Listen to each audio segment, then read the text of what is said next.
இயேசு கிறிஸ்துவின் இனிய நாமத்தில் அனைவருக்கும் அன்பின் வாழ்த்துக்கள்.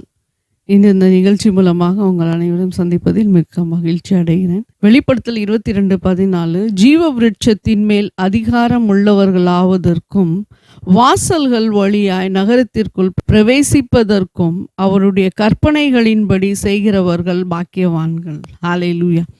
இங்க தேவனுடைய வசனம் நமக்கு என்ன தெரிவிக்குதுன்னா, ஜீவ விருட்சத்தின் மேல் அதிகாரம் உள்ளவர்கள் வாசல் வழியாக நகரத்துக்குள்ளாக பிரவேசிக்க முடியும். வாசல் வழியாக பிரவேசிப்பதற்கு நமக்கு ஆண்டவர் அதிகாரத்தை கொடுத்திருக்கிறார். அதுல 2 காரியங்கள் இந்த வசனத்தின் மூலமாக நமக்கு தெரிய வருகிறது. ஒன்று நகரத்துக்குள்ளே பிரவேசிப்பதற்கு ஒரு வழி உண்டு. அந்த வழியின் வழியாக நமக்கு செல்ல வேண்டும். அடுத்தபடியாக நம்ம ட்ரீ ஆஃப் லைஃப், ஜீவ விருட்சத்தின் மேல் அதிகாரம், 2வது நம்ம பார்க்கிறது. ஸோ இங்க அந்த கேட்டுன்னு நம்ம சொன்னாலே நமக்கு நம் அனைவருக்கும் தெரிந்த விஷயமே. தேவாலயத்தில் நம்ம பார்க்கும் பொழுது, பழைய ஏற்பாட்டு காலத்தில் நம்ம பார்க்கும் பொழுது 12 கோத்திரர்களுடைய நாமம் அதில் தரிக்கப்பட்டிருக்கிறது. ஸோ அந்த வாசல் வழியாக தான் பிரவேசிக்க முடியும் என்று பிதாவானவர் சொல்கிறார். ஸோ இந்த வாசல் வழியாக நம்ம பிரவேசிக்க வேண்டும் என்றால் இயேசு ஒருவரே வழி, நானே வழின்னு அவர் சொல்லுகிறார். அதுவும் இல்லாமல் யோவான் 10:7 ஏசப்பா இன்னும் தெளிவாக சொல்கிறார்.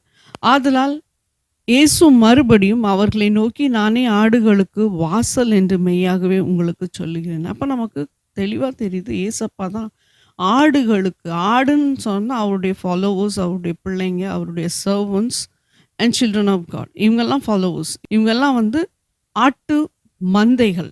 ஸோ இந்த மந்தைகளுக்கு ஒரு வழி உண்டு, அதுதான் இயேசு கிறிஸ்துவானவர். அதுவும் இல்லாமல் 10:9 என்ன பாருங்கள், இந்த வசனம் என்ன சொல்லுது, நானே வாசல், என் வழியாய் ஒருவன் உட்பிரவேசித்தால் அவன் ரட்சிக்கப்படுவான், அவன் உள்ளும் புறம்பும் சென்று மேய்ச்சலை கண்டடைவான். இதில் நிறைய அர்த்தம் அடங்கி இருக்குது. இப்போது நான் தான் வாசல், என் மூலமாக நீங்கள் உள் பிரவேசிக்க முடியும். அது பரலோக ராஜ்யத்தை குறிக்கிறது. உள்ளே பிரவேசிக்கும் போது நீங்கள் என்ன பார்க்குறீங்கன்னா, ஃபுல் ஆஃப் க்ரீனரி, மீடியூஸை நீங்கள் பார்க்குறீங்க. அங்கே போய் வருவதற்கு அதிகாரம் அவர் கொடுக்குறார். அந்த வாசல் வழியாக தான் நீங்கள் உள்ளேயும் வெளியே போக முடியும். அது உள்ளே போகும்போது மேய்ச்சல், பசுமையான இடத்தை காண்கிறான். அது எதுக்கு அறிகுறினா, பரலோக ராஜ்யத்துக்கு போகிறதற்கு அவர்தான் வழி என்று அவர் சொல்லுகிறார். பரலோக ராஜ்யத்தின் அநேக ரகசியங்களை அறிவதற்கும் அவர்தான் வழி. ஸோ அந்த ரகசியங்களை நம்மால் எளிதாக அறிய முடியாது. If you do not know Jesus, you can not discern the way toward heaven. So ஏசப்பா ஒருவரே வழியாக இருக்கிறார், அவர் தான் நமக்கு காண்பிக்கிறார். ஸோ அந்த பசுமையான மேய்ச்சல் உள்ளே இருக்கிறது. அந்த பசுமை நம்ம எப்போ அறிவோம்னா, ஏசப்பாவை அறியும் பொழுது நம்ம அறிவோம். யோவான் 10:10 திருடன் திருடவும் கொல்லவும் அழிக்கவும் வருகிறானே அன்றி வேறொன்றுக்கும் வரான், நானோ அவைகளுக்கு ஜீவன் உண்டாயிருக்கவும் அது பரிபூர்ணப்படவும் வந்தேன். இப்போ ஏசப்பா என்ன சொல்கிறான்னா, திருடன் திருடதுக்கு வர்றான், கொலை செய்கிறதுக்கு வர்றான், அழிக்க வர்றான். திருடன் எதுக்கு வருவான்? அதுதான் மோசம் போக்க தான் திருடன் வருவான். ஆனால் ஏசப்பா சொல்கிறார், நான் எதற்காக வர்றேன்னா, உங்களுக்குள்ளாக ஜீவன் உருவாக்குவதற்கு நான் வருகிறேன். உங்களுக்கு பரிபூர்ணம், கம்ப்ளீட் எட்டர்னிட்டியில் நீங்கள் போக வேண்டும் என்று நான் விரும்புகிறேன். ஆதலால் நான் அதற்காக தான் வர்றேன். ஸோ எதுக்காக இது சொன்னார் அப்படின்னு நம்ம பார்க்கும் பொழுது, இதில் என்ன சொல்லியிருக்கிறார்னா, the false messiah, we have to discern that false messiah அவருடைய வருகை எதற்காக இருக்கும்? அழிக்கிறதற்கும், மக்களை திசை திருப்புவதற்கும் டிசப்ஷன் இருக்கும். So even false prophets or false messiahs or false Christ followers, இவங்களெல்லாம் நம்ம இப்படி அறியலாம். இவங்கெல்லாம் டெஸ்ட்ராய் பண்ணுவதற்கு வருவாங்க. ஆத்மாக்களை டெஸ்ட்ராய் பண்ணுவதற்கு, ஆத்மாக்களை உருவாக்குவதற்கு இல்லை, டெஸ்ட்ராய் பண்ணதுக்கு. So if anyone is claiming that I am a Christ, I am the Messiah, there is no one is Messiah apart from Jesus. ஏசப்பா இல்லாமல் யாருமே மெஸ்ஸியா கிடையாது. ஏசப்பாவை போல வேஷம் போட்டு வருகிறவர்களாக இருக்கலாம், ஏசப்பாவை போல எட்டர்னிட்டியை காட்டுகிறவர்களாகவும் இருக்கலாம். அதுதான் அவர் சொல்கிறார், robbers when they come they will steal, they will destroy you, they will harm you. But ஆண்டவர் சொல்கிறாரு, இதுதான் நான் தான் வாசல். அப்போ அந்த வாசல் வழியை நம்ம போகாமல் வேற வாசலில் நம்ம போயிட்டோம்னா அது நரகத்துக்கு அந்த வழி அழைத்து செல்லும். That will be a way to hell and destruction. But Christ first coming is an alarming and warning to the church that prepare your way. I am the one who is the way. Hallelujah. So ஆண்டவர் தான் நமக்கு, ஏசப்பா தான் வழியாக இருக்கிறார் eternal லைஃபுக்கு. அதுவும் இல்லாமல் நம்ம இங்கே ஃபர்ஸ்ட் பார்ட்டை நம்ம பார்க்குறோம், ட்ரீ ஆஃப் லைஃப்பை பற்றி. அந்த ஜீவ விருட்சத்துக்குள்ளதை நம்ம பார்க்கும் பொழுது இதில் ஒன்று எனக்கு தெரியுது. எப்படின்னா, மனுஷன் வந்து பாருங்க, அந்த நன்மை தீமை அறிகிற அந்த விருட்சத்தின் கனியை புசித்ததுனால அவன் ரொம்ப ஞானியாக மாறிவிட்டான். ஆதியாகமம் 3:22 பின்பு தேவனாகிய கர்த்தர், இதோ மனுஷன் நன்மை தீமை அறியத்தக்கவனாய் நம்மில் ஒருவரைப் போல் ஆனான். இப்பொழுதும் அவன் தன் கையை நீட்டி ஜீவ விருட்சத்தின் கனியை பறித்து புசித்து என்றென்றைக்கும் உயிரோடு இராதபடிக்கு செய்ய வேண்டும் என்று. அப்போ தேவன் இங்க பார்க்கிறார், இந்த மனுஷன் வந்து இப்போ வந்து எப்படி ஆகிவிட்டான்னா, தேவனை போல, தேவனின் சாயலை போல ஆகிவிட்டான். எப்படின்னா, நன்மை தீமை அவனுக்கு அறிய வந்துடுச்சு. இப்போ மனுஷனுக்கும் மிருகத்துக்கும் நம்ம பார்த்தோம்னா ரொம்ப வித்தியாசம் இருக்குது. That's why we say the 5 senses they have and the human being is having the 6 senses. So இந்த மிருகத்தோட ஒரு அறிவு ஆண்டவர் மனுஷனுக்கு கொடுத்தார் என்று பார்த்தால், இந்த நன்மை தீமை அறிகிற கனி இதை புசித்ததுனால மனுஷனுக்கு அறிவு அதிகமாக வளர ஆரம்பித்து விட்டது. ஆரம்ப காலம் முதல் நம்ம இன்ன வரைக்கும் நம்ம பார்க்கும்போது அவனுக்கு அறிவு பெருகிதான் கொண்டு இருக்கிறதை ஒழிய அறிவு குறையவில்லை. அன்னைக்குள்ள மனிதர்களை பார்க்கும் பொழுது இன்னைக்குள்ள மனிதர்களுக்குள்ளாக வித்தியாசத்தையும் நம்ம காணலாம். ஸோ விஸ்டம் வந்து இட்ஸ் ட்ரிகரிங். ஸோ கூடிக்கொண்டே போகுது. நாலேஜ், அண்டர்ஸ்டாண்டிங் இதெல்லாம் கூடிக்கொண்டே போகுது. அந்த நாலேஜ் வந்து மனிதர்களுக்குள்ளாக ட்ரிகர் ஆகுது. ஸோ இந்த நாலேஜை நம்ம பார்க்கும் பொழுது இன்னைக்கு நம்ம பார்க்குறோம், நம்ம எங்கே இருக்கிறோன்னா இந்த நாலேஜ் வந்து பீக்கில் போயிட்டு இருக்குது. We are entering in another realm, the world, mobile world. So mobile வேர்ல்டில் நம்ம பார்க்கும் பொழுது everything is done on mobile. ஒரு காலகட்டத்தில் ஆஃபீஸ் இருந்தால் அஃபிஷியல் ஒர்க்கு, அட்மினிஸ்ட்ரேஷன் ஒர்க்கெல்லாம் செய்வதற்கு எவ்வளோ கடினமான நேரங்களை செலவிட வேண்டியதாக இருந்தது. ஆனால் இப்பொழுது எல்லாமே at the tips of a finger. உடனே ஆன்லைனில் நீங்கள் ஸ்டடீஸ் பண்ணலாம், பிஸ்னஸ் பண்ணலாம், anything you can do all the work. Official work is done, administration work is done. So இந்த ஃபோன் மூலமாக கேடும் இருக்கிறது, ஃபோன் மூலமாக உங்களுக்கு பூனும் இருக்குது, பட் டிஸ்ட்ரக்ஷனும் இருக்குது. எப்படின்னா, மொபைல் வேர்ல்டில் நம்ம இப்போ ப்ரைவேசிஸ் இருக்கிறோம். That is leading to depression, isolation. இப்போ மொபைல் இருக்கும்போது கையில் கொடுத்துட்டா என்ன பண்ணுது, சின்ன குழந்தைங்க கூட ஃபோனை வந்து விளையாடுறாங்க, சின்ன பசங்க பெரியவங்க கூட விளையாடுறாங்க. அதில் போனால் அடிக்ஷன் மாதிரி. பட் இப்போ ஃபோனை பார்த்தா ஃபோன் அடிக்ஷனில் முழு உலகமே அந்த ஃபோன் அடிக்ஷனில் போயிடுது. வாலிபர்கள், யங்ஸ்டர்ஸ் இன்னைக்கு ஐசோலேஷனில் போகிறாங்க, டிப்ரெஷனில் போகிறாங்க. They do not want to mingle with the people, family members. So they are just isolating themself, thinking that they are very genius. இது எதுக்குன்னா, ஒரு ஃபோன் வச்சிட்டாலே அது ஒரு ஜீனியஸாக நினைக்கிறாங்க. நாங்கள் தான் ரொம்ப, எங்களுக்கு எல்லாமே தெரியும், இல்லாட்டி எனக்கு இந்த ஃபோன் தான் வந்து a friend than any one I can trust. இன்றைக்கி அப்படி தான் சுச்சுவேஷன் மாறுது. நம்ம முதல்ல ட்ரஸ்ட் பண்ணுறது யாருன்னா ஆண்டவர் தான் நம்ம ட்ரஸ்ட் பண்ணுவோம், கடவுளை தான் நம்புவோம். ஆனால் இப்போ ஃபோன் வந்துருச்சுன்னா, ப்ரேயரில் இருந்தால் கூட ஒரு சிலர் என்ன பண்ணுவாங்க, ஃபோன் எடுக்கிறாங்க. So you are giving more importance to the man-made tool. நான் மேன்மேட் டூல் தான் சொல்லுவேன், ஏன்னா அது மனுஷனால் உருவாக்கப்பட்டது. ஸோ சாத்தான் அதை மிஸ்யூஸ் பண்ணுறான் மக்கள் மத்தியில். அது எதுக்கு சொல்ல வர்றேன்னா, இன்னைக்கு வந்து விஸ்டம் க்ரோ ஆகிட்டே இருக்குது. ஸோ விஸ்டம் க்ரோ ஆக ஆக ஒரு நாள் எந்த வேர்ல்டில் நம்ம போய் இருப்போம்னு சொல்ல முடியாது.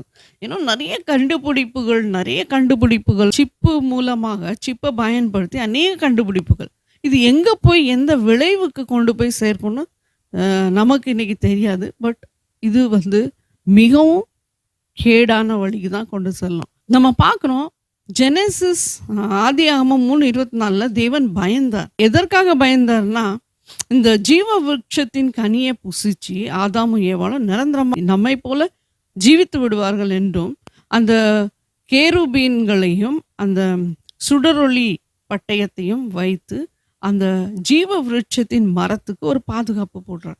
ஸோ இந்த ஜீவ விருட்சத்தின் மரம் வந்து மரத்தை பாதுகாக்கிறார். ஏன்னா நாளைக்கு வந்து மனுஷன் அதை சாப்பிட்டுட்டு தேவனைப் போல சதா காலங்களிலும் மரிக்காத ஒரு மனுஷனாக மாறிவிடுவான். ஏன்னா அவன் நன்மை தீமை அறிந்தபடியினால் அவனுக்கு எல்லாம் கெட்டதும் நல்லதும் தெரியும். ஸோ கெட்ட காரியங்களும் மனுஷனுக்குள்ளாக அதிகமாக இருக்கிறபடியினால் ஆண்டவர் அதை விரும்பவில்லை. ஆகையால் மனுஷன் அதை தொட்டு புசிக்க கூடாது என்று சொல்லி ஆண்டவர் வந்து அவனை பேனிஷ் பண்ணிடுறார். கார்டன்ல இருந்து தூக்கி போட்டுறார் தூர. ஹalleluya. ஸோ ஆதாம் ஏவாள் அங்க ஒரு சின்ன தவறு செய்கிறதுனால இந்த உலகமே பாதிக்கப்படுகிறது. நம்ம இங்க பார்க்கிற இந்த ஆதாம் ஏவாள் வந்து ஆக்சுவலி ஆண்டவருடைய சத்தத்தை அவங்க கேட்டறிந்தார்கள்.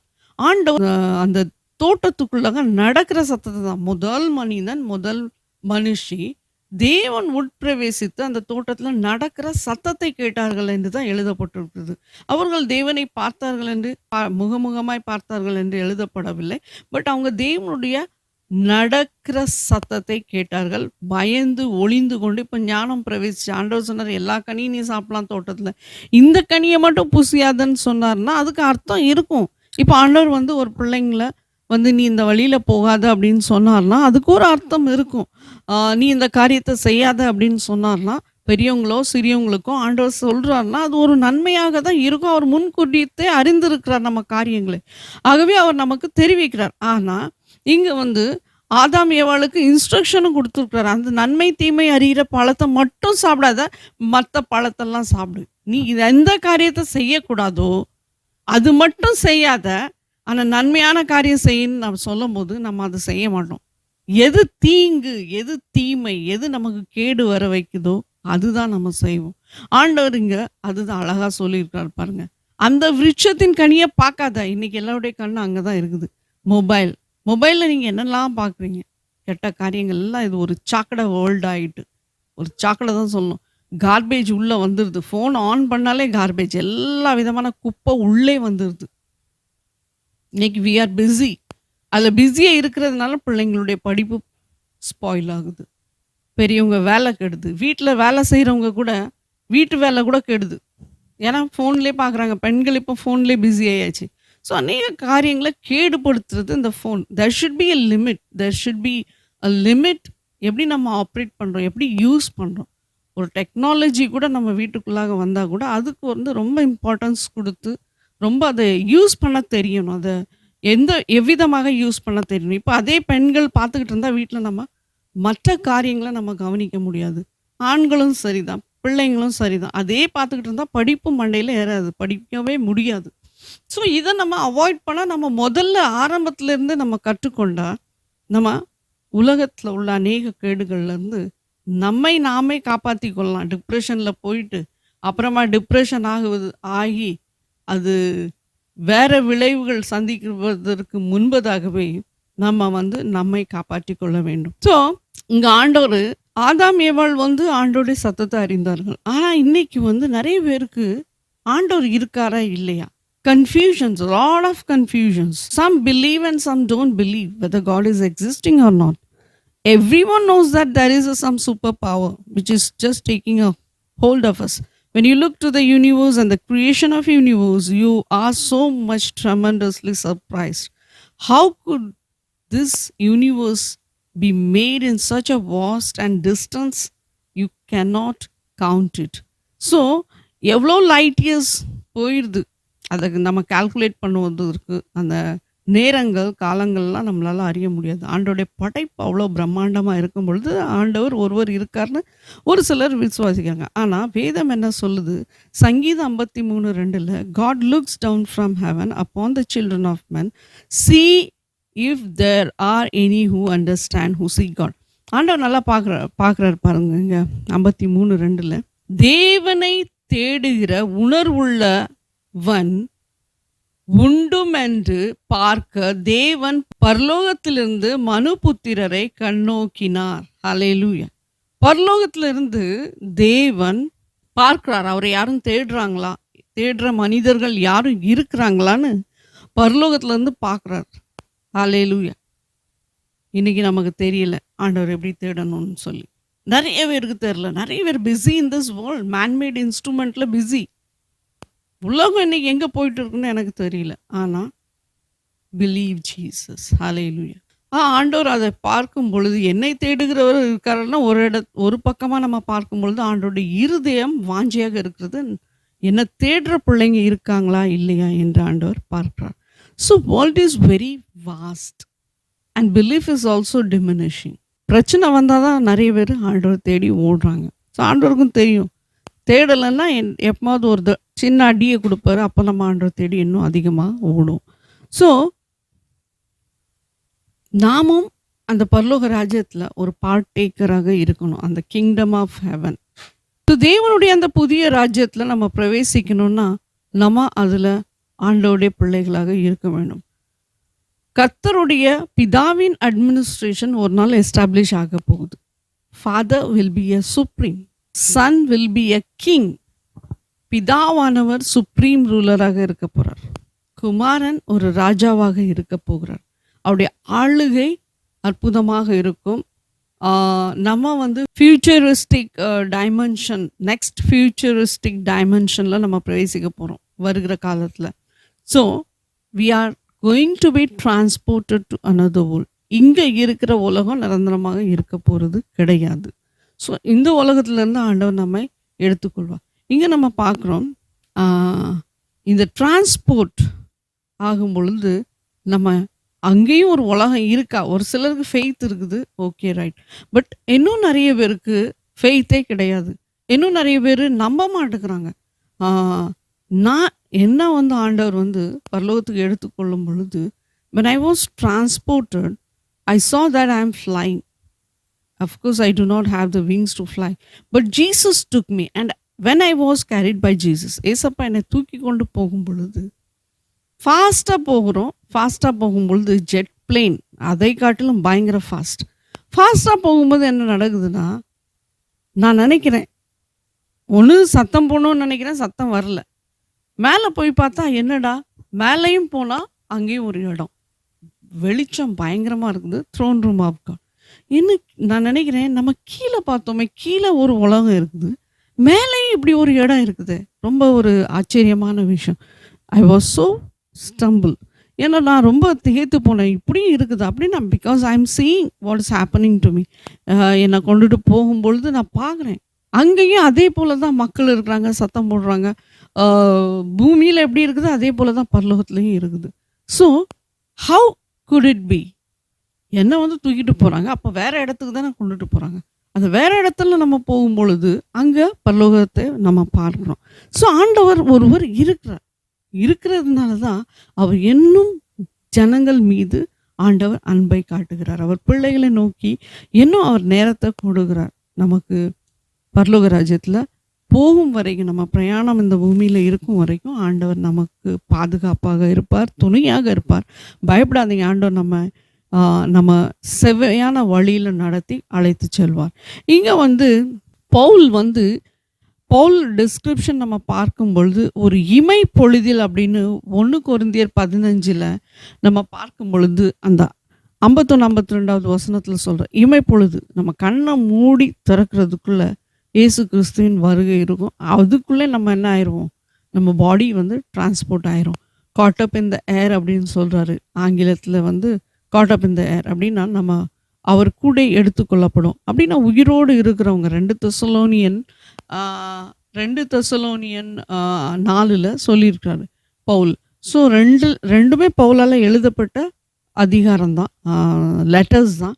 ஸோ இந்த பவுல் என்ன சொல்ல வர்றாருன்னா, ஏசப்பா வரும்பொழுது, 2ஆம் வருகை வரும்பொழுது உயிரோடு இருக்கிறவங்க, already those who are gone asleep, the body will be transformed. அது எப்படி சாத்தியமாகும் அப்படின்னா, ஒரு சரீரத்துக்கு ஒரு உயிர் வரும். இப்போ நம்ம உயிரோடு இருக்கும் பொழுது நம்ம விஷன்ஸ் பார்க்குறோம், ட்ரீம்ஸ் பார்க்குறோம், இன்னும் we can see ஸ்பிரிச்சுவல் ரியல்மில் நம்ம பார்க்குறோம். நம்ம அப்படியே தூக்கிட்டு போகிறத நம்மளால் பார்க்க முடியும்னா, நிச்சயமாக இயேசு கிறிஸ்துவின் வருகை வரும்பொழுது நமக்கு அப்படிப்பட்ட ஒரு சரீரம் கொடுக்கப்பட்டு, நமக்கு பரலோகத்தின் சரீரம், பரலோகத்தில் பிரவேசிப்பதற்கு ஆண்டவர் நம்மளை தகுதிப்படுத்துகிறார் இங்கே.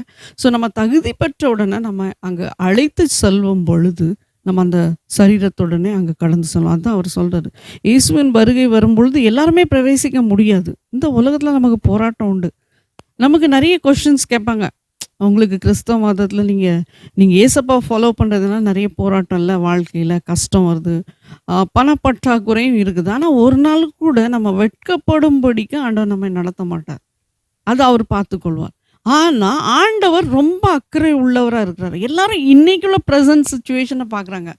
பணம் இருக்குதா? நம்ம நல்லா வந்து வி ஆர் சோ வெரி எல்லா நீட்ஸும் நமக்கு கிடைக்குதா?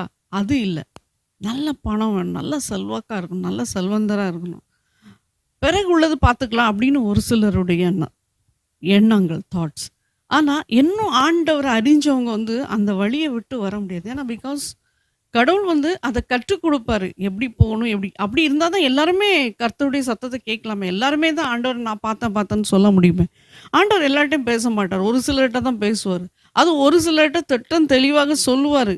வரப்போகிற மக்கள ஆயத்தப்படுத்தணும்னு ஆண்டவர் சொல்லுவாரு. அதான் நீங்க நீங்க பார்க்குறீங்க ஊழியக்காரங்க மூலமாக ஆண்டவர் பேசுறாரு. ஸோ ஆண்டவர் ஒருவர் இருக்கிறதுனால தான் ஊழியக்காரங்களே இருக்கிறாங்க. இல்லாட்டி தான் ஆண்டவர் எல்லார்ட்டயும் பேசுவாரு. எல்லாருக்கும் ஞானத்த குடுப்பாரு. அப்படி இல்ல. ஆண்டவர் எல்லார்ட்டயும் பேச முடியாது. அது நம்ம நல்லா புரிஞ்சுக்கணும். 2வது வந்து பாடு என்று ஒன்று உண்டு இந்த உலகத்துல. அந்த பாட ஜெயம் கொள்ளுவதற்கு அதிகாரம் குடுப்பார். அந்த பாட மேற்கொண்டு வருவதற்கும் அதிகாரம் குடுப்பாரு. ஆனா நெறைய பேர ஃபியூச்சர் பிளான யோசிக்கிறது இல்ல. இப்ப நம்ம ஆண்டவர நம்ம ஃபாலோ பண்ணல நெனச்சுக்கோங்க. நீங்க இப்போ வந்து உலக பிரகாரமா இருக்கிறீங்க. உலகத்த நீங்க ஃபாலோ பண்றீங்க. ஏசப்பாவ நீங்க ஃபாலோ பண்ணலன்னா வச்சுக்கோங்க. என்ன நடக்கும்? ஆண்டவர் அக்னியில போட்டுருவாரு. ஏன்னா நீ கண்டும் விசுவாசிக்கல. ஆண்டவருடைய சுவிசேஷம் உன் வீட்டுக்கு வருது. ஆனா நீ அவர ஏற்றுக்கொள்ளல. உலகத்துல நெறைய பேர் ஏற்றுக்கொள்ளாம பின்மாறி போவாங்க. ஆனா, ஆண்டவர் வந்து சொல்றது அவருடைய கடமை. எல்லாருக்கும் சொல்றாரு. அத பெற்று அதன்படி நடக்கிறவங்க ஒரு சிலர். அத கேட்டுட்டும் இப்போ உள்ளத நினைக்கிறவங்க வந்து ஆண்டவர ஏற்றுக்கொள்ள மாட்டாங்க. ஆனா இன் ஃபியூச்சர் இந்த உலகம் அழிந்து போன பிறகு நரகம்னு ஒண்ணு இருக்குன்னு தெரிந்து கொண்டாங்கன்னு வச்சுக்கோங்க. எல்லாருமே வந்து ஆண்டவர ஏற்றுக்கொள்வாங்க. ஏன் நான் சொல்றேன்னா, உண்மை அதுதான். உண்மை என்ன? ஒண்ணு either you go to heaven or go to hell. இந்த 2 இடம் தான். வேற எங்கேயும் தூக்கி போடுவேன்னு பைபிள்ல சொல்லல. 2 இடம் இருக்குது. ஒண்ணு பரலோகம், இல்லாட்டி நரகம். ஸோ ஆண்டவர் பேச்ச கேட்டுட்டு ஆண்டவருடைய சத்தியத்த கேட்டுட்டு கூட மனம் திரும்பாம இருக்கிறவங்களும் போவாங்க. அதுல நெறைய ஊழியக்காரங்களும் இருக்கலாம், பிலீவர்ஸா இருக்கலாம், யாரு கூட இருக்கலாம். அது நியாயம் விசாரிக்கிறதுக்கு எனக்கு ரைட்ஸ் கிடையாது. பட் அது ஜட்ஜ் பண்றவரு கடவுள் தான். அவர் தான் ஜட்ஜ் பண்றவரு. அவர் தான் நியாயம் விசாரிக்கிறவர். கடைசி காலத்துல யார் யார் என்ன செய்றாங்க, அவனவனுக்குள்ள கிரியைக்கு தக்க பலன் கொடுப்பார். நான் என்னுடனே கூட கொண்டு வர்றேன்னு சொல்றாரு. அந்த கிரியைக்கு தக்க பலன் அவர் கொடுப்பார். கடைசி நாள்ல அவர் வரும்பொழுது ஒவ்வொருவரும் செய்த கிரியைக்கு அவங்களுக்குள்ள அக்கவுண்ட்ஸ் அவங்க சப்மிட் பண்ணணும். எல்லாருடைய அக்கவுண்ட்ஸ் நம்ம அஃபிஷியல் அக்கவுண்ட்ஸ் நம்ம எப்படி இயர் எண்டுல கரெக்டா சப்மிட் பண்ணணும். அதே மாதிரி அங்க அக்கவுண்ட் சப்மிட் பண்ணணும். கடைசியா ஏசப்பாக்கு முன்னாடி ஒரு அக்கவுண்ட் நம்ம சப்மிட் பண்ணணும்.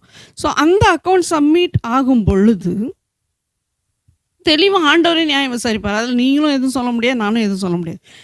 ஊழியக்காரங்க வேலை என்னன்னா, a simple word is to bring in your ears. நாளைக்கு ஆண்டவர் ஊழியக்காரங்களையும் கொஸ்டின் கேட்பாரு. ஏன்னா நீ ஏன் சொல்லலை அப்படின்ட்டு. அப்போ அதனால தான் என்னன்னா, உலகத்துல பாடு உண்டு. ஆண்டவர் அறிந்தவர்களுக்கும் பாடு உண்டு. அறியாதவர்களுக்கு பாடு உண்டு. அறியாதவர்கள் ஒருவேளை அந்த மேற்கொள்ளுகிற வழி தெரிஞ்சிருக்குமா இருக்கும், வேற வேற வழிகள். பட் ஆண்டவரை நீங்க அறியவில்லை என்று சொன்னால் ஆண்டவர் உங்களை அங்கீகரிக்க மாட்டார். பரலோக ராஜ்யத்தில் உள்ள ரகசியத்தை தெரிவிக்க மாட்டார்.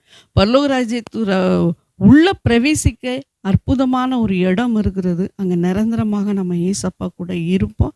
அந்த இடத்த நம்ம லூஸ் பண்ணக்கூடாது. அதுதான் ஆண்டவர் இவ்வளவு நமக்கு வார்த்தைகளை கொடுக்கிறார். நான் ஆண்டவர் என்ன சொல்றாருன்னா, கீழ்ப்படிதலாக யார் இருப்பா அப்படின்னு ஆண்டவர் சொல்றாரு. தெய்வ வசனத்தை பெற்றுக்கொண்டு அதன் பிரகாரமா நடக்கிறவங்களுக்கு தான் ஆண்டவருடைய பிள்ளைங்க. கீழ்ப்படிதல் ஒபீடியன்ட் அவங்களுக்குள்ளாக இருக்கும். ரெகுலர் ப்ரேயர்ல அவங்க தன்னை அர்ப்பணிப்பாங்க. Changing themselves and they begin a fresh start. ஒரு புதிய தொடக்கத்தை மறுபடியும் நம்ம தொடங்க ஆரம்பிப்போம். ஸோ நீங்கள் வந்து ஏதாவது ஒரு ப்ரொஃபஷன்ஸில் இருக்கலாம். உங்கள் வேலை வந்து வித்தியாசமாக இருக்கும். ஒவ்வொருத்தருடைய ப்ரொஃபஷன்ஸ் வந்து வேரி பண்ணும். ஒருத்தர் வந்து என்டர்ப்ரனராக இருக்கலாம், ஒருத்தர் டீச்சராக இருக்கலாம், ஒருத்தர் பைபிள் காலேஜ் டீச்சராக இருக்கலாம், ஒருத்தர் வந்து ப்ரொஃபஸரா இருக்கலாம், இல்ல ஒருத்தர் வந்து ஆஃபீஸ்ல ஒர்க் பண்றவங்களா இருக்கலாம், மார்க்கெட்டிங் ஆ ல நீங்க வந்து மேனேஜரா இருக்கலாம், ரீஜனல் மேனேஜரா இருக்கலாம், ஹெட்டா இருக்கலாம். நீங்க எதாகிலும் இருக்கலாம். உங்களுடைய பொசிஷன் ஹையா இருக்கலாம். இல்ல நீங்க சின்ன வேலை செய்றவங்களா இருக்கலாம். எதாகிலும் உங்க ப்ரொஃபஷனா இருக்கட்டும். But begin your days with prayer. So begin your days with prayer. Start praying, trusting God. உங்களுக்கு ஜெபிக்க நேரம் இல்லன்னு சொன்னா, நீங்க குடும்பமாக சேர்ந்து தூங்குவதற்கு முன்னாடியாவது குடும்பத்துடனே சேர்ந்து உட்காந்து ஜெபிக்க ஸ்டார்ட் பண்ணுங்க. ப்ரேயரே பண்ண முடியல. சாத்தான் அலக்கடிக்கிறான். சாத்தான்னு சொன்னா வெளியுள்ள சாத்தான் உள்ள வந்துருவான். ஐ அண்டர்ஸ்டாண்ட் உங்க ப்ராப்ளம் தெரியுது. பட் ஆண்டவர்ட்ட கேளுங்க. ஆண்டவரே என்ன வந்து பிசாசு ப்ரேயர் பண்ண தடை செய்றான். மேற்கொள்ளவே முடியல. எனக்கு அந்த ஸ்ட்ரென்த் குடுங்க. எப்படியாவது எழும்பி ஜெபிக்கணும். குடும்பமாக சேர்ந்து ஜெபிங்க. தனியாக இருக்கிறவங்க தனியா ப்ரே பண்ணிக்கலாம். ஸோ ஃபேமிலியாக இருக்கிறவங்க குடும்பமாக பிள்ளைங்களுக்கும் கற்றுக் கொடுங்க. Just start praying with family people. அந்த ப்ரேயர் பண்ணும்போது கீப் ஃபாஸ்டிங் இப்படி பண்ணும்போது ஆண்டவர் நிச்சயமாக உங்க மீது உங்க குடும்பத்தின் மீது ஒரு அன்பை தெரியப்படுத்துகிறவராக இருக்கிறார். வெளிப்படுத்தல் 22:15 நம்ம பார்க்கிறோம். இதுல சேர்க்கப்படாத பிள்ளைங்கள் எல்லாம் ஆண்டவர் வந்து ஆஹ், நாய்க்கு சமமாக குறிப்பிடுகிறார். அப்படின்னா எதுக்கு அந்த அனிமலை எக்ஸாம்பிளாக சொல்றாருன்னா, பிகாஸ் அது வந்து வீட்டுக்குள்ளாக பிரவேசிக்க முடியாது. ஆகவே இங்க நம்ம வெளிப்படுத்துற 22:15 பார்க்கிறோம். நாய்களும் சூனியக்காரரும் விபச்சாரக்காரரும் கொலைபாதகரும் விக்கிரக ஆராதனைக்காரரும் பொய்யை விரும்பி அதன்படி செய்கிற யாவரும் புறம்பே இருப்பார்கள். ஸோ ஆண்டவருக்கு பிடிக்காத காரியங்கள் நம்ம வாழ்க்கையில அது இருந்து கொண்டே இருந்ததுன்னா, ஆண்டவர் வந்து நம்மை ஒரு உள்ளே பிரவேசிப்பதற்கு அனுமதிக்க மாட்டார். நம்ம பார்ப்பது எப்படின்னா, நாய்களை போல நம்மளை பார்க்கிறது எப்படின்னா, நம்மை ஏற்றுக்கொள்ளாத பிள்ளைகளாக பார்க்கிறார். அதுக்கு அவருடைய இருதயம் சந்தோஷமா இருக்கும்னு நீங்க நினைக்கிறீங்களா? இல்ல, அவர் துக்கப்படுறார், வியாகுலப்படுறார், வேதனைப்படுகிறார். ஏன்னா you are not able to enter eligible. நீங்க வந்து பரலோக ராஜ்யத்துல பிரவேசிக்க நீங்க தகுதி உள்ளவர்களாக இராதபடிக்கு இருந்தீங்கன்னா ஆண்டவர் மிகவும் துக்கப்படுகிறார். ஸோ அவுட் சைடுன்னு நம்ம பார்த்தோம்னா, இதில் வசனத்தில் ஆண்டவர் அவுட் சைடு ஆங்கிலத்தில் சொல்லப்படுது. But outside are dogs. இங்கே நம்ம பார்க்குறோம் நாய்கள் யாவருமே புறம்பே இருப்பார்கள். ஸோ அவுட் சைடு அண்ட் புறம்பே இருப்பார்கள்னு சொன்னால் இது வந்து நரகத்தை குறிக்கிறது. ஏன்னா பரலோக ராஜ்யத்தில் இடம் பெறாதவங்கெல்லாம் அங்கே தான் போவாங்க. ஸோ எல்லாருமே அங்கே தான் மோஸ்ட்லி நிறைய multitudes of people are falling in the hell day by day. So நம்ம இங்கே பார்க்கும் பொழுது நரகத்தில் வந்து ஆண்டவர் பேச்சை கேட்காதவங்க பனிஷ்மெண்ட்டுக்காக அந்த பிளேஸ் ஆண்டவர் ஆயத்தப்படுத்திருக்கார். சரி, இங்கே நம்ம பார்க்குறோம் ஒரு பனிஷ்மெண்ட் கிடைச்சா கூட ஒரு பனிஷ்மெண்ட்டுக்கு அப்புறமாவது ஆண்டவர் பரலோகத்தில் சேர்ப்பாரா அப்படின்னு கேள்வி இருக்கும். அதுவும் கிடையாது. நிரந்தரமாக நரகத்துக்கு போனவங்க அங்கே தான் இருக்கணும். பரலோகத்துக்கு போகிறவங்க நிரந்தரமாக அங்கே இருக்கணும். ஏன் அப்படின்னு நம்ம பார்த்தோம்னா, இப்போ ஆப்ரஹாம்கிட்ட ஒருத்தர் வந்து ஏசப்பா சொல்கிறார், ஒரு லாசரஸ் பெரிய பணக்காரன் இருக்கும்போது அந்த பணக்காரன் நல்லா சாப்பிட்டு செத்தான். ஆனால் கீழே போனோடனே அவன் பரலோகத்துக்கு வர ஆசை விருப்பப்படுகிறான். ஆனால் அவனால் வர முடியல. ஏன் அப்படின்னா ஆண்டவர் சொன்னார், நீ என்ன செய்கிறீங்க அது பரிபூர்ணமான ஒரு பனிஷ்மெண்ட் இங்கே கிடைக்குது. அங்கே வந்து ஆண்டவர் ரிவார்ட்ஸை கொடுக்குறார். பரலோகத்தில் சகலத்தையும் அனுபவிக்க ஆண்டவர் அதிகாரத்தை கொடுக்குறாங்க. உங்கள் ஆத்மாக்களை அழிக்க முடியாத ஒரு எட்டர்னிட்டிக்கு போகிறீங்க. அதான் ஜீவ விருட்சம்னா பெரிய ஒரு அர்த்தம் இருக்குது. எப்படின்னா அவங்க ஆத்மாவை அங்கே அழிக்கவே முடியாது. ஆனால் இங்கே வந்து அக்னி தீக்குள்ளே போட்டு ஆண்டவர் சதா காலங்களும் வாதிப்பார் என்று வேதம் தெரிவிக்கிறது. ஸோ இவங்களும் பாவம் தான் செய்தாங்க, அவங்களும் பாவம் தான் செய்தாங்க. ஆனால் என்ன ஒரு வித்தியாசம்னா, இவங்க பாவத்திலேருந்து மனம் திரும்ப அந்த பாவத்தை செய்யாதபடிக்கு அதுலேருந்து விடுதலை பெறாங்க. அவங்க தான் பரலோகத்துக்கு போக முடியும். ஸோ விடுதலை பெறவே இல்லை அப்படின்னு சொன்னால் அந்த ஆத்மா நரகத்துக்கு தான் போய் விழும். ஸோ இந்த விடுதலை பெறணும்னா நீங்கள் இயேசுவை அறியணும். இயேசுவின் ரத்தம் உங்களை விடுதலை கொடுக்கும்.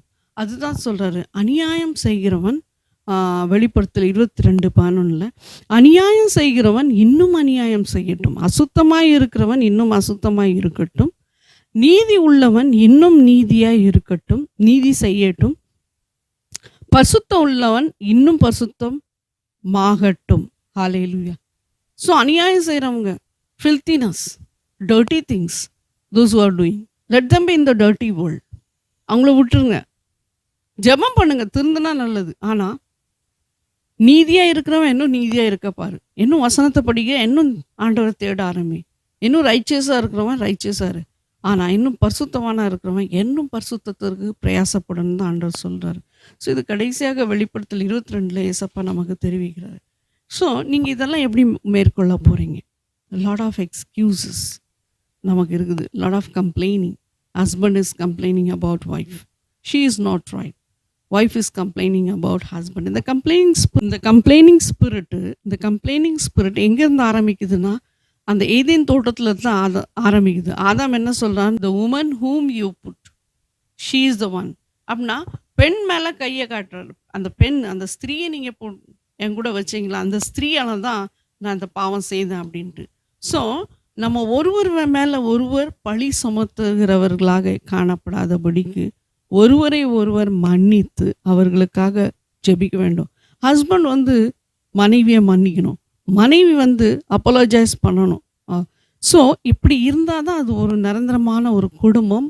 ஒருவரை ஒருவர் மன்னிக்கணும். பிள்ளைங்களும் பெற்றோர்களுக்கு கீழ்ப்படிந்து அவங்கள மன்னிக்கணும், பெற்றோர்களும் பிள்ளைகளை மன்னிக்கணும். இப்படி சுபாவம் இருந்தால் நம்ம நிச்சயமாக பாவத்தை ஜெயம் கொள்ளலாம், மேற்கொள்ளலாம், ஆண்டவருக்கு பிரியமான பிள்ளைகளாக மாறலாம். யாராவது இந்த டெலிகாஸ்ட் பார்த்து கொண்டு இருக்கிறவங்க முதல் முறையாக நீங்கள் பார்க்குறீங்க, முதல் முறையாக நீங்கள் ஃபீல் பண்ணுறீங்க that you have to repent from your mistake, you can join me with this prayer. இந்த ப்ரேயர் நான் பண்ணுறேன்.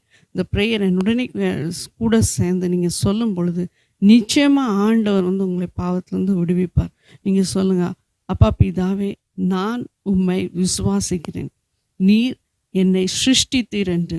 ஏசப்பா இந்த உலகத்தில் எனக்காக அனுப்பப்பட்டார், அவர் சிலுவையில் அறையப்பட்டார், எனக்காக இரத்தம் சிந்தப்பட்டார், என் காயங்களை மன்னிப்பதற்காக, என் பாவத்தை மன்னிப்பதற்காக அவர் சிலுவையிலே இரத்தத்தை சிந்தினார். அவர் தன்னை அர்ப்பணித்து மரித்து 3ஆம் நாள் உயிரோடு எழும்பி பிதாவின் வலது பாரசத்திலே வீற்றிருக்கிறார். நான் விசுவாசிக்கிறேன் என்று சொல்லுங்கள். நான் விசுவாசிக்கிறேன் ஏசப்பாவை, மறுபடியும் அவர் வருவார், என்னை அழைத்து செல்வார் என்று விசுவாசத்துடனே என்னுடன் சேர்ந்து ஜெபிங்க. தகப்பன ஆண்டவரே, இதை சொல்லுகிற ஜெபத்தை சொல்லுகிறவர்களுக்கு அப்பா தகப்பனே மன்னிப்பை கிராண்ட் பண்ணுவீராக. அப்பா father, let their sins be forgiven and refresh them and cleanse them. And I am going to pray for all of them, those who are watching, Lord.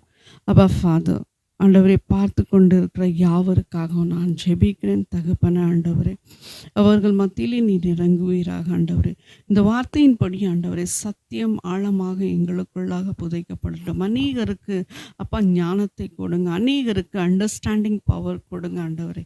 அப்பா தகப்பன ஆண்டவரே, நாங்கள் எந்த நோக்கத்துடனே இந்த உலகத்தில் ஓடிக்கொண்டு இருக்கிறோம் ஆண்டவரை நேசிக்கிறோம், ஆண்டவர் சொன்ன வார்த்தைகளை நாங்கள் கீழ்ப்படுகிறோமா, எங்களுடைய அன்றாட வாழ்க்கையில் தேவனுடைய வார்த்தைக்கு நாங்கள் முக்கியத்துவம் கொடுக்கிறோமா என்று ஆராய்ந்து தகப்பன உங்களுடைய வார்த்தைகளின்படி நடக்கிற பிள்ளைகளாக இதை பார்த்து கொண்டு இருக்கிற ஒவ்வொருவரையும் தொட்டு மாற்றுவீராக. குடும்பங்களில் ஆண்டவரை சமாதானம் இறங்கட்டும், சுபாவத்தை கொடுங்க ஆண்டவரே. ஒவ்வொரு மீதும் ஆண்டவரே உங்களுடைய ஆளுகை ஆளட்டும் ஆண்டவரே. Pour out your spirit upon them. I pray, Lord Jesus, Abba Father, bless them, Lord Jesus, Abba Father, abundantly. அப்பா தகப்பன ஆண்டவரே, இதை பார்த்து கொண்டு இருக்கிற ஒவ்வொருவர் மீதும் உங்களுடைய கரம் இறங்கட்டும். அப்பா தகப்பன ஆண்டவரே, அவங்க குடும்பத்தின் மீது உங்களுடைய கரம் இறங்கட்டும் ஆண்டவரே. மன்னிப்பை கிராண்ட் பண்ணுங்க ஆண்டவரே.